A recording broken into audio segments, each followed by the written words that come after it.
ಒಳ್ಳೆಯವನಾಗಿರು, ಒಳ್ಳೆಯದನ್ನೇ ಮಾಡು.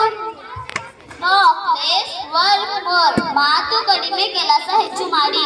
An apple a day keeps the doctor away. ದಿನಕ್ಕೊಂದು ಸೇಬನ್ನು ತಿಂದರೆ ವೈದ್ಯರಿಂದ ದೂರವಿರಬಹುದು. Give respect, take respect. ಗೌರವ ಕೊಟ್ಟು ಗೌರವ ಪಡೆದುಕೊಳ್ಳಿ. Work is worship. ಕಾಯಕವೇ Kailasa. Student life is golden life. ವಿದ್ಯಾರ್ಥಿಯ ಜೀವನ ಚಿನ್ನದಂತೆ. Too much is too